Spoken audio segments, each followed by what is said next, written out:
Good evening and welcome you all. My name is Radhesham Beraki and we were studying world history in the parts. So till yesterday we have completed part 12 और आज अपन part 13 शुरू करेंगे। औद्योगिक क्रांति के उपलक्ष्य में हम पढ़ रहे थे और परिप्रेक्ष्य में, जिसमें औद्योगिक क्रांति के कारणों को अपन ने विस्तृत रूप से जाना और सबसे पहले इंग्लैंड में क्रांति क्यों हुई, उनके भी अलग बहुत सारे रीजन अपन ने कारण देखे। आज अपन देखते हैं कि वो जो औद्योगिक क्रांति हुई है या वहां से जो औद्योगिक क्रांति हुई है उसके रिजल्ट्स क्या रहे हैं, उसके प्रभाव क्या रहे हैं, उसके इफेक्ट्स क्या हैं, उसके परिणाम क्या हैं। तो रिजल्ट्स और इफेक्ट्स की अगर हम तुलना करें, उनके परिणामों की और उनके प्रभावों की अगर हम बात करें तो बहुत ही विस्तृत प्रभाव रहा है। और जाहिर सी बात है, एक नई चीज जो व्यवस्था और इजी लाइफस्टाइल और प्रोडक्शन के साथ में बहुत ही अच्छा बिजनेस करने के उपलक्ष्य में जब घटित हो रही है तो उसका फैलना स्वाभाविक है। तो आइए अपन देखते हैं कि औद्योगिक क्रांति के परिणाम और प्रभाव क्या है सिस्टेमेटिक ढंग से। औद्योगिक क्रांति विश्व इतिहास की अत्यंत महत्वपूर्ण घटना मानी जाती है, ये तो सब पता है। क्रांति ने परंपरागत उत्पादन पद्धति को गंभीर रूप से प्रभावित किया, ठीक है। और जहां पहले उत्पादन पद्धति मानव श्रम पर आधारित थी उसको मशीनों ने ले लिया और युक्ति के कारण उत्पादन के स्तर में मात्रात्मक और गुणात्मक वृद्धि संभव हो सकी। कच्चे माल की प्राप्ति और बाजार की आवश्यकता ने विभिन्न यूरोपीय देशों को औपनिवेशिक साम्राज्यवाद के लिए भी प्रेरित किया कि हम माल मंगवा रहे हैं, कच्चा माल, उससे हम चीजें बनाएंगे, बेचेंगे कहाँ पे, तो कोई ऐसा उपनिवेश हमारे लिए हो जहाँ पे हम उनको बेच सकें। तो उस औपनिवेशी जगह स्थापित करने के लिए भी उनको जो प्रोत्साहित किया इसने, इंडस्ट्रियल रिवॉल्यूशन ने। परंपरागत रूप से यूरोप का तत्कालीन सामाजिक ढांचा जिसमें सामंत वर्ग जो है मुख्यतः सामाजिक प्रतिष्ठा और आर्थिक समृद्धि के उच्च सोपान पर थे, उनकी जगह नवीन पूंजीपति वर्ग ने ले ली। इन पूंजीपति वर्गों में पूंजी का अधिकाधिक संकेंद्रण होने तथा उस पूंजी का औद्योगिक इकाइयों में निवेश होने से एक नवीन व्यवस्था ने जन्म लिया, जिससे श्रमिकों का शोषण होने लगा। श्रमिकों ने शोषण से मुक्ति के लिए अनेक कदम उठाए जो श्रमिक आंदोलन के रूप में प्रकट हुए। जाहिर सी बात है कि या तो जो है श्रमिकों का तो काम ही खत्म हो गया था, अब जब मशीनें काम कर रही वहाँ पे श्रमिक आएंगे तो उनको सस्ते, क्योंकि मशीन से ज़्यादा प्रोडक्शन हो रहा था, तो जो रेट श्रमिकों को उस समय मिल रही थी अब वो नहीं मिल रही, यहाँ पे सस्ते मेहनताने के रूप में आपको काम करना पड़ेगा। तो इस शोषण के विरुद्ध फिर जो है अनेक श्रमिक आंदोलन सामने उभर कर आए। औद्योगिक क्रांति ने मानव जीवन के विभिन्न पहलुओं पर, सामाजिकता की बात करें, आर्थिकता की बात करें, राजनीतिक तौर पर बात करें, तीन रूपों को मुख्य रूप से या गंभीर रूप से प्रभावित किया। उनमें अपन चर्चा करते हैं कि पहला कारखाना पद्धति का उद्भव और विकास हुआ, उसने किस प्रकार प्रभाव रखा, क्या नतीजा रहा है, देख लेते हैं। औद्योगिक क्रांति से पूर्व वस्तुओं का उत्पादन कुटीर उद्योगों के अंतर्गत होता था। कारीगरों द्वारा अपने घरों में ही अल्प पूंजी से विभिन्न वस्तुओं का उत्पादन किया जाता था और हस्तकारी विद्या का प्रचलन था। औद्योगिक क्रांति के फलस्वरूप परंपरागत हस्तकारी प्रणाली पर तीव्र आघात पहुंचा। अब हस्तकारी के स्थान पर मशीनों एवं विभिन्न उन्नत यंत्रों की बाढ़ सी आ गई। अब इन मशीनों यंत्रों को चलाने हेतु अधिक स्थान की आवश्यकता महसूस होने लगी, क्योंकि घरों में इसका उपयोग संभव नहीं था। विस्तृत उत्पादन स्थल के रूप में कारखाना पद्धति का विकास हुआ। भौगोलिक खोजों, व्यापारिक लाभों, वैज्ञानिक अनुसंधानों तथा यांत्रिक उपलब्धियों आदि के फलस्वरूप एक नवीन औद्योगिक परिदृश्य सामने आया और उसी का परिणाम रहा कि वस्तुओं के उत्पादन की युक्ति सस्ती, मात्रात्मक और गुणात्मक वृद्धि के साथ हमारे सामने आ गई। वास्तव में बदलती स्थिति में परंपरागत, स्वतंत्र और छोटे स्तर के कारीगर इस नई उत्पादन प्रणाली का सामना करने में असमर्थ हो गए और इनका परंपरागत धंधा ठप हो गया। इस स्थिति में उनमें बेरोजगारी की समस्या उत्पन्न हो गई तथा अब वे इन कारखानों में वेतनभोगी श्रमिक के रूप में कार्य करने हेतु मजबूर हो गए और इस रूप में उनका स्वतंत्र अस्तित्व जो है धीरे धीरे समाप्त हो गया। फिर दूसरी चीज की बात करें अपन तो शहरीकरण। औद्योगिकरण की प्रक्रिया में उत्पादन केंद्र के रूप में लोहा एवं कोयला क्षेत्रों, व्यापारिक केंद्रों तथा बंदरगाहों के समीप शहरों की स्थापना होगी। ग्रामीण स्तर पर कुटीर उद्योगों के पतन के फलस्वरूप जनसंख्या का स्थानांतरण इन केंद्रों में फिर होने लगा, क्योंकि यहाँ रोजगार के अवसर मौजूद थे। जनसंख्या का आवर्जन इन शहरी स्थानों की तरफ होने से यहाँ जनसंख्या में वृद्धि होने लगी। इस प्रक्रिया से देश के विभिन्न भागों में जनसंख्या घनत्व में भी व्यापक परिवर्तन आने लगा। जो क्षेत्र अभी तक उपयोग में नहीं आ सके थे, उनका महत्व अब बढ़ गया था। उदाहरण के तौर पर अपन बात करें तो औद्योगिक क्रांति से पूर्व इंग्लैंड के दक्षिणी पूर्वी भाग में कृषि की प्रधानता थी और वहां जनसंख्या का जमाव भी अधिक था, जबकि इसके उत्तर पश्चिमी भाग की जनसंख्या अपेक्षाकृत कम थी। परंतु इन क्षेत्रों में उद्योगों की स्थापना ने सभी समीकरण को बदल दिया। इस बड़े भाग में बड़े बड़े उद्योगों की स्थापना से जनसंख्या में भारी बढ़ोतरी हुई। हालांकि इन शहरों का विकास किसी निश्चित योजना के आधार पर नहीं हुआ। फलतः अनेक शहरी और स्वास्थ्य संबंधी समस्याएं भी उत्पन्न होने लगी। तत्कालीन शहरी व्यवस्था ने मानव जीवन शैली, रहन सहन, खान पान आदि पहलुओं को प्रभावित किया। औद्योगिक केंद्रों के आसपास कच्ची बस्तियों के विस्तार से वहां अत्यधिक गंदगी के कारण महामारी का प्रकोप बढ़ने लगा। इस तरह मानव स्वास्थ्य पर भी जो है प्रतिकूल प्रभाव पड़ा। ये शहरीकरण की वजह से हुआ था। जो एक व्यवस्थित प्लानिंग नहीं थी उस समय, हमने इंडस्ट्री बनाई तो वहां पे लोग आके रहने लगे। तो जब लोग आके रहने लगे तो वो अपने तरीके से रहने लगे, मर्जी बड़े जैसी वहां पे घर बनाने लगे। नाली वगैरह की व्यवस्था नहीं थी, कच्चे मकान थे, ड्रेनेज की व्यवस्था नहीं थी, तो इससे बीमारियां बढ़ने लगी। तो मानव स्वास्थ्य पर भी एक प्रश्न चिन्ह यहाँ पे खड़ा हुआ। फिर तीसरी बात करें अपन सामाजिक संरचना में परिवर्तन की। औद्योगिक क्रांति से पूर्व यूरोपीय समाज 3 वर्गों में था: कुलीन, पादरी और सर्वसाधारण। राजा और राजपरिवार के अन्य सदस्यों के बाद क्रमशः कुलीन एवं पादरी वर्ग समाज का सर्वोच्च स्थान मिलता था उनको। भूमि एवं प्रशासन के क्षेत्र में इनका लगभग एकाधिकार था, जबकि सर्वसाधारण की स्थिति अत्यंत ही दयनीय थी और दोनों वर्गों द्वारा इनका विभिन्न तरीके से शोषण किया जाता था। औद्योगिक क्रांति के फलस्वरूप समाज की इस वर्ग संरचना में व्यापक परिवर्तन आया। गौरतलब है कि औद्योगिक क्रांति से पूर्व अर्थव्यवस्था का मुख्य आधार कृषि था, परंतु अब अर्थव्यवस्था के रूप में कृषि का महत्व गौण होता गया एवं उसकी जगह उद्योगों का अस्तित्व कायम हुआ। औद्योगिकरण से पूंजीपति, उद्योगपति एवं मील मालिक के रूप में नए वर्ग उभर कर सामने आ गए। इन वर्गों की पूंजीवादी वर्ग, व्यापारी और पूंजीपति, मध्यम वर्ग में कारखानों के निरीक्षण, दलाल, ठेकेदार, इंजीनियर, वैज्ञानिक, वकील और श्रमिक वर्ग में विभक्त किया जा सकता है। इन विभिन्न वर्गों के उदय से सामाजिक असंतुलन की स्थिति उत्पन्न हो गई। नए पूंजीपति वर्ग ने न सिर्फ आर्थिक क्षेत्र में महत्व स्थापित की, वरन राजनीतिक क्षेत्र में भी उस स्तर को प्राप्त करने के लिए प्रयास किया और प्राप्त हुआ भी। मध्यम वर्ग अत्यंत ही महत्वाकांक्षी था, जिसकी गतिविधियां बहुआयामी थी। अपने हितों की रक्षा हेतु श्रमिकों के साथ उच्च वर्ग को युक्त नियंत्रण में रखने का प्रयास करता था। श्रमिक वर्ग के पास धन का निर्यात अभाव था। पूंजीपतियों द्वारा इन वर्ग का शोषण विभिन्न ढंग से किया जाता था।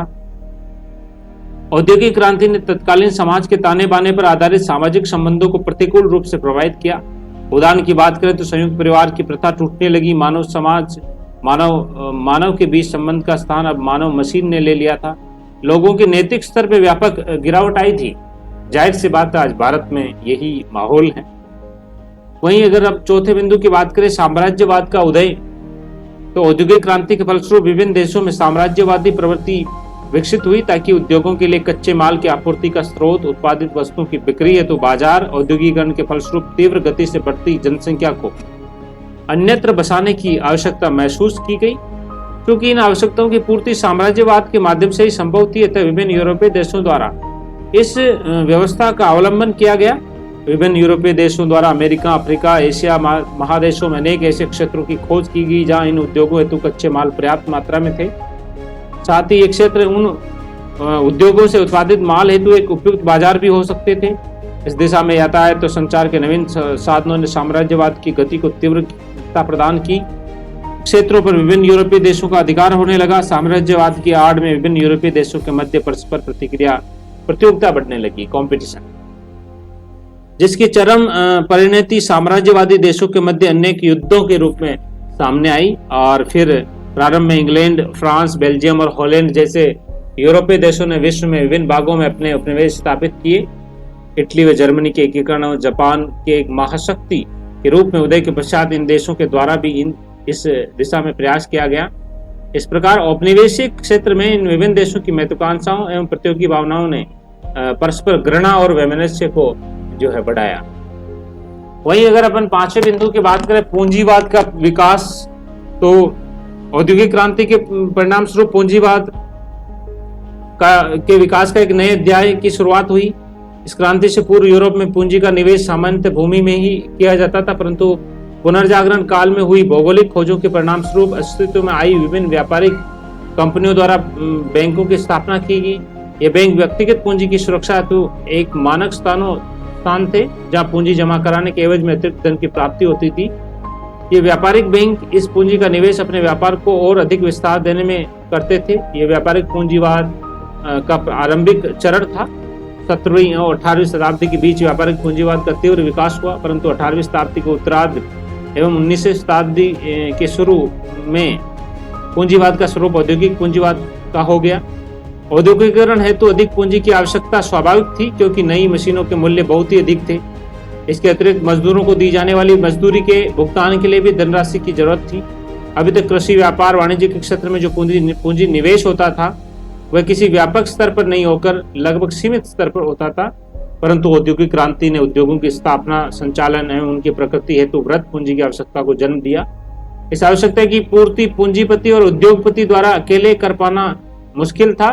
परिणाम यह रहा कि विभिन्न आकर्षक ब्याज, बॉन्ड और प्रमाण पत्र जारी कर समाज के विभिन्न वर्गों के व्यक्तियों से उनकी बचत को पूंजी के रूप में इस्तेमाल कर औद्योगिक विकास को निश्चित गति दी जाने लगी। और इसी के अलावा विभिन्न यूरोपीय देशों द्वारा पूंजी की आवश्यकता की पूर्ति हेतु उपनिवेशवादी साम्राज्यवादी नीति को भी अपनाना पड़ा, ताकि विभिन्न उपनिवेशों से पूंजी का एक निश्चित प्रवाह हो सके। इसके तत्कालीन परिप्रेक्ष्य में पूंजीवाद और साम्राज्यवाद को जुड़वा भाई भी कहा जा सकता है, क्योंकि जिस प्रकार पूंजीवाद बना तो फिर साम्राज्यवाद भी उसी के पैरेलल फलता फूलता गया।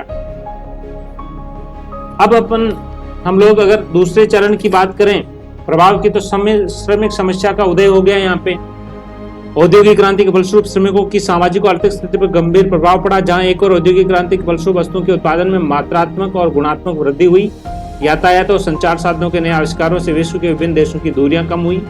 इस रूप में भूमंडलीकरण को बढ़ावा मिला। सभी देशों की राष्ट्रीय संपत्ति में होने वाली वृद्धि के फलस्वरूप आर्थिक रूप से संपन्नता के युग का पदार्पण हुआ। वहीं श्रमिक वर्ग औद्योगिक क्रांति के इन लाभों से वंचित ही रहे।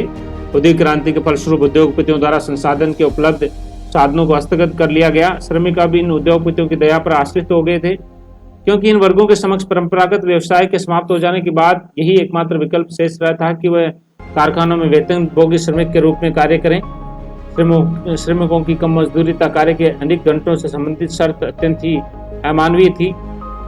श्रमिकों को यंत्र समझकर उनसे अधिकाधिक कार्य किया जाता था। 1800 ईस्वी में ब्रिटिश संसद द्वारा श्रमिक संघ विरोधी कानून के नवीनीकरण के श्रमिक हितों की पूर्ण अनदेखी की गई।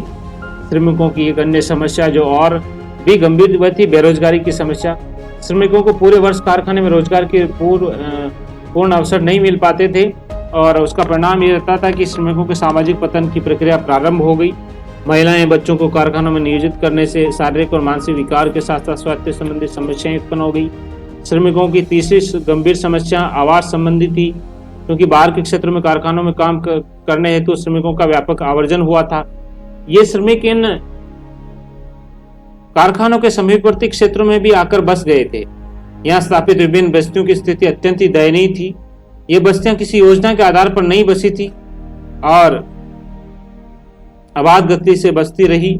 सूर्य की रोशनी, स्वच्छ हवा, शुद्ध पेयजल का अभाव रहा। संकरी सड़कें, गलियां, सघन मकान की स्थिति के कारण गंदगी और संक्रामक रोगों का बोलबाला बढ़ा। इस नारकीय स्थिति में श्रमिकों के काल मृत्यु आम बात हो गई थी। इन श्रमिकों के साथ एक बड़ी समस्या यह थी कि ये सभी श्रमिक भिन्न भिन्न क्षेत्रों से काम की तलाश में इन औद्योगिक शहरों में आकर बसे थे, जिनमें आपस में कोई परिचय नहीं था। और अशिक्षितता, ग्रामीण पृष्ठभूमि से संबंधित होने के कारण वे इन पूंजीपतियों के विरुद्ध साहसपूर्ण कदम उठाने की स्थिति में नहीं थे। वे अपने हितों के संरक्षण हेतु संगठन नहीं बना पाए, क्योंकि इन पर प्रतिबंध था। अपनी समस्याओं के समाधान हेतु उनके पास कोई रास्ता और शेष नहीं था। आमतौर पर हम कह सकते हैं कि औद्योगिक क्रांति का लाभ मुख्यतः पूंजीपति वर्ग को ही मिला था। श्रमिक वर्गों की स्थिति और भी इसमें दयनीय होगी, जाहिर सी बात। कि उनसे अधिक काम करवाया गया। जहाँ वो रह रहे वहाँ भी ढंग से पूरी व्यवस्था नहीं थी बेसिक ज़रूरतों की, तो फिर उनमें समस्याएं उत्पन्न होने लगी। अब 7वें कारण की बात करें समाजवाद विचारधारा की, तो उत्पादन प्रक्रिया का एक महत्वपूर्ण अंग होने के बावजूद श्रमिक वर्ग औद्योगिक क्रांति के लाभों से वंचित था और उसकी स्थिति और भी गंभीर होती जा रही थी।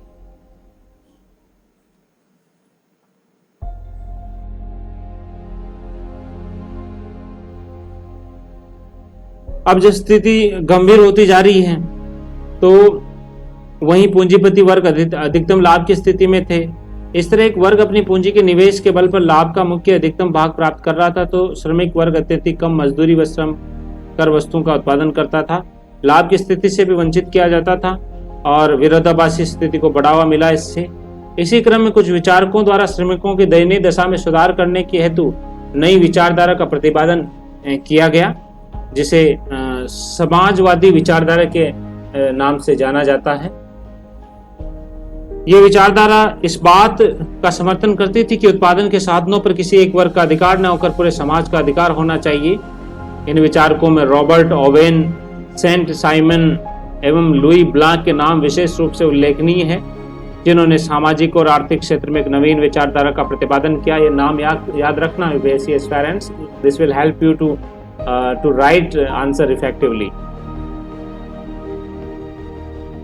इन विचारकों द्वारा विभिन्न यूरोपीय देशों में प्रचलित आर्थिक व्यवस्था की तीव्र आलोचना की गई और उद्योगों के संगठन तथा पूंजीपति श्रमिक संबंधों के विषय में नवीन सिद्धांतों को बनाया गया। कार्ल मार्क्स और एंजेल्स ने 1848 ईस्वी में कम्युनिस्ट घोषणा पत्र जारी कर वैज्ञानिक समाजवाद की नींव डाली। इनके द्वारा औद्योगिक श्रमिकों को सर्वहारा की संज्ञा दी गई, जिसका समस्त जीवन बेड़ियों से बंधा रहता है और जिनके पास खोने के लिए कुछ नहीं लेकिन पाने के लिए समस्त संसार होता है। इसी प्रसंग में कार्ल मार्क्स द्वारा दुनिया के सभी औद्योगिक श्रमिकों को एकजुट होने की अपील भी की गई थी। इस प्रकार इस समाजवादी विचारधारा का विकास हुआ, जिसमें Robert Owen, Saint Simon, Louis Blanc, Karl Marx और एंजेल्स का अपना काफी योगदान रहा।